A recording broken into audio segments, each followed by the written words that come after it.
بسم اللہ الرحمن الرحیم۔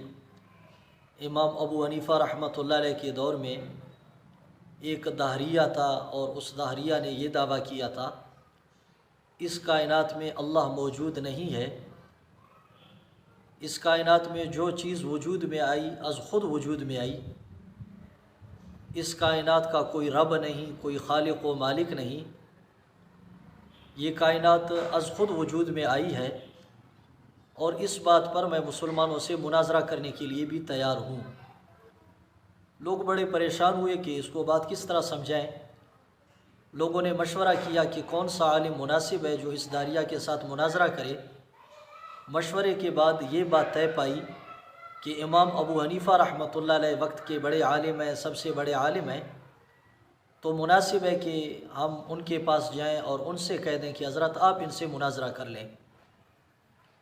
لوگ امام ابو حنیفہ رحمۃ اللہ علیہ کے پاس گئے اور امام صاحب رحمۃ اللہ علیہ کے سامنے یہ کارگزاری سنائی کہ ایک دہریہ ہے جو مناظرہ کرنا چاہتا ہے، اگر آپ تیار ہیں تو ہم وقت ان سے لے کر آپ کو اطلاع کر دیں گے۔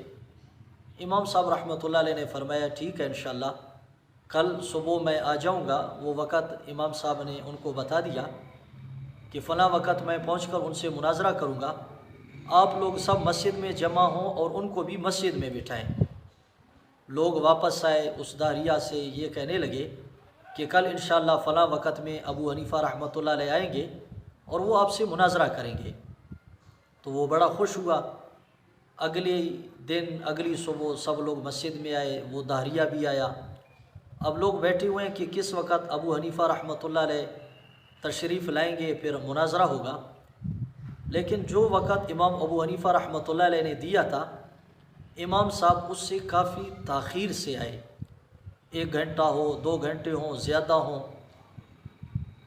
دیر سے آنے کی وجہ سے امام ابو حنیفہ رحمۃ اللہ علیہ کو چونکہ تاخیر ہوئی تھی، جب وہ مسجد میں آئے تو داریہ یہ کہنے لگا کہ حضرت آپ نے جو ہمیں وقت دیا تھا، آپ نے وعدہ خلافی کی، اور مسلمان وعدہ خلافی نہیں کرتا، تو پہلے آپ بتائیں کہ آپ دیر سے کیوں تشریف لائیں۔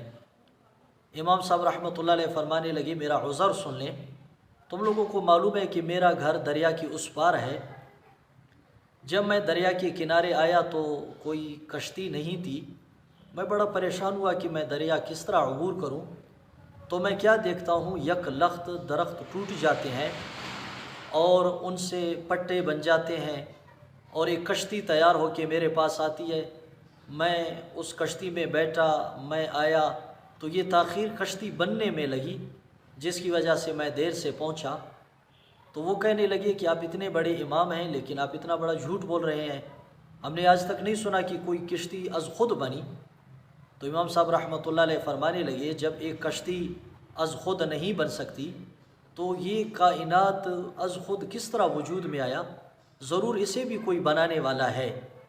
تو بات تو داریہ کو سمجھ میں آئی، تو وہ کہنے لگا حضرت آپ کے پاس بہت علم ہے، آپ شفقت فرمائیں، میرے ایک اور مسئلے کا بھی مجھے جواب دیں۔ امام صاحب نے فرمایا آپ پوچھیں، کیا پوچھنا چاہتے ہیں؟ وہ کہنے لگا آپ مجھے یہ بتائیں کہ اس وقت اللہ کہاں پہ ہے؟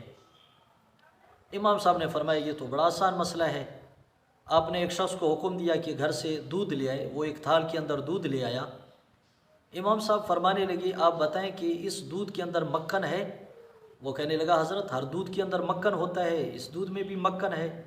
امام صاحب فرمانے لگے کہ آپ مجھے بتائیں کہ مکھن کس جگہ پہ ہے؟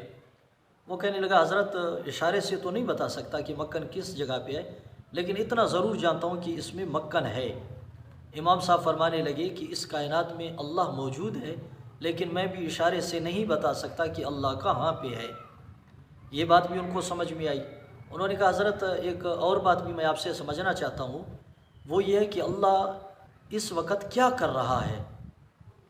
تو یہ شخص پہلے ممبر پر بیٹھا ہوا تھا، امام صاحب نیچے بیٹھے ہوئے تھے، تو امام صاحب نے کہا آپ نیچے آئیں۔ وہ نیچے آیا تو امام صاحب خود جا کے ممبر پر بیٹھے۔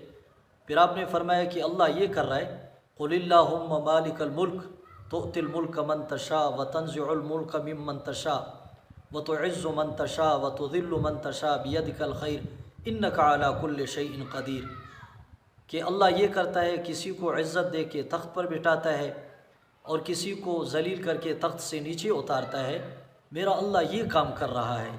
تو یہ دیکھیں کتنے مشکل سوالات تھے، لیکن امام ابو حنیفہ رحمۃ اللہ علیہ نے کس حکمت کے ساتھ، دانائی کے ساتھ ان تینوں سوالات کے جوابات دیے۔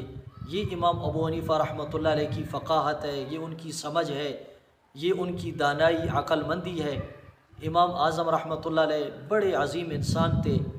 امام صاحب رحمۃ اللہ علیہ کے بارے میں نازیبا الفاظ استعمال کرنا یا ان کی شان میں گستاخی کرنا، یہ اپنی آخرت برباد کرنے والی باتیں ہیں۔ اللہ تعالیٰ سے دعا ہے کہ اللہ تعالیٰ ہمیں صحیح سمجھ عطا فرمائے۔